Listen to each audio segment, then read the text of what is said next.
Welcome to Stone Setting in Silver Clay, creating prong or tab settings for unfireable stones. This course builds on a basic silver clay skill set to give you a foundational understanding of how to make settings for many different sizes and shapes of stones that need to be set after your silver clay is fired. Although these methods can accommodate many different stones, including those with irregular shapes, these are my suggestions for starting out. I recommend choosing a round or oval stone, and at the most adventurous, maybe pear-shaped. The stones you see here measure 15 to 35 millimeters tall. You can go both smaller and larger, but within this range, you aren't working too tiny or too heavy. Here they are again so you can see scale.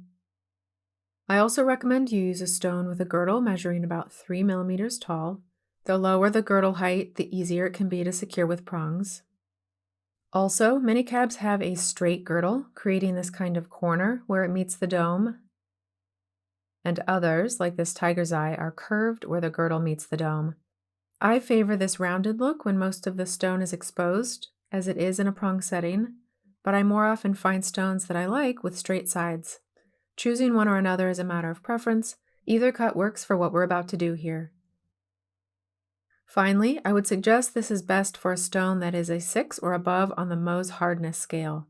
Softer stones can also be set, but you begin to take a risk with the setting process of damaging the stone. The internet offers much insight about where your chosen stone falls on the scale. I've picked out this interesting moss agate to work with today because it fits all the above criteria and has that neat druzy feature that will give us some things to think about in terms of how we showcase the stone, particularly in the back where it is asymmetrical.